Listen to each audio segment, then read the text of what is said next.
Fani Willis falls on her fanny in court. So you see what happened was, and this was so much fun to watch.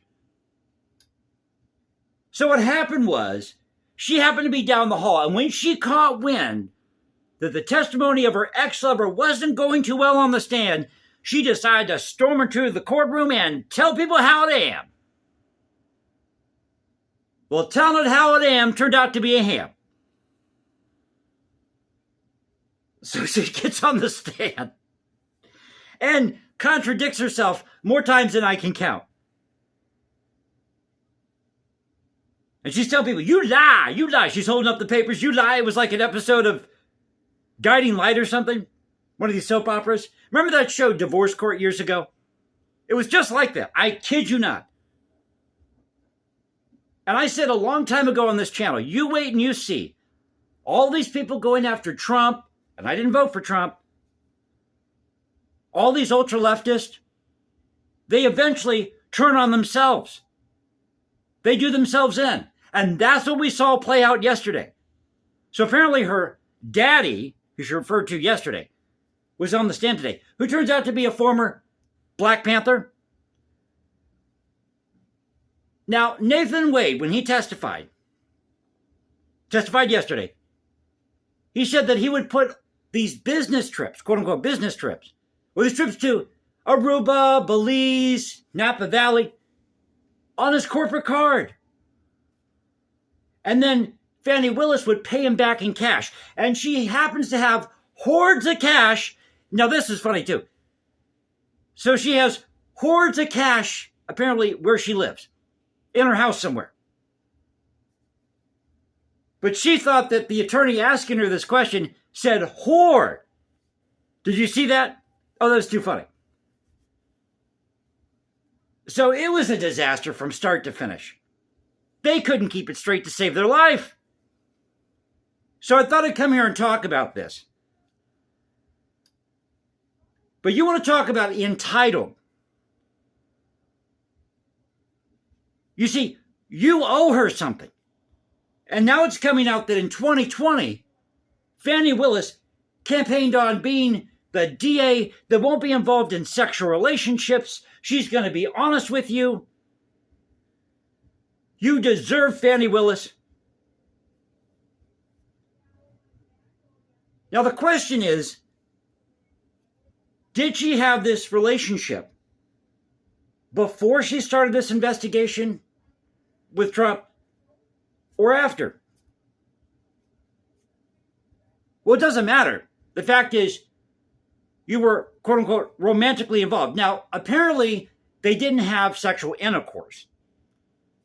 Nathan Wade and Fani Willis. So they didn't do the deed. But they were touchy-feely. And this was corroborated by a witness. I think her name's Robin, who worked in the office there for the DA. And apparently they had a falling out. And they were talking business. Fani Willis and Nathan Wade were talking business at her condo. And I guess she took over the lease of this condo that her friend Robin owned after they had this falling out. But she loves her daddy. Don't you go after her daddy now. Take a sip of my coffee here.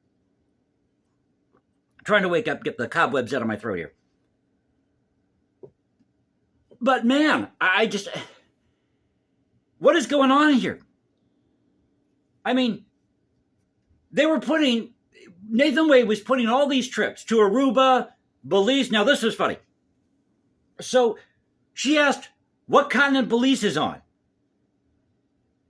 Okay, you're supposed to be spearheading this investigation against Trump. And you don't know where Belize is? Well, you go out to Napa Valley in California, sipping on champagne, eating caviar, buying fancy chocolates. But he's putting all these trips to Belize, Aruba, Napa Valley on his corporate credit card. And she's paying him back in cash. And she says that she usually has about $9,000, $10,000 at all times in her house. Who does that? Even the wealthiest people in the world don't do that. You know, they put their money in different investments in a bank somewhere, maybe an offshore bank, offshore account. But they sure as hell aren't going to hide it in their house. Now, they might have some valuables in a safe in their house. See those old crime shows where they go down to the basement and there's the safe, or, you know, their den, and they got their safe in there with all the jewels in it that were apparently stolen. But this was a real scream, and I just had to come here and talk about it. Quick video for Friday. This is not looking good for Fani Willis, and she's done. At this point, she's done. Now, I happen to work at a hotel. I gotta say this here.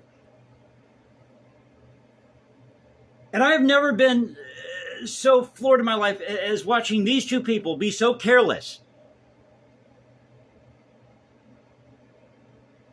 with these trips to Aruba and Belize and Napa Valley to put it on your corporate card. So when we have somebody who comes in, let's say they're a government employee, one of the things we ask if they hand us a credit card is this card tax exempt? Because if it's tax exempt, then we know to create a separate folio on their account during their stay where we can put other expenses, what we call incidentals. That way there's no confusion. There's no questions here that money was being used for the wrong purpose. For example, you can't buy alcohol on a government card, tax exempt card.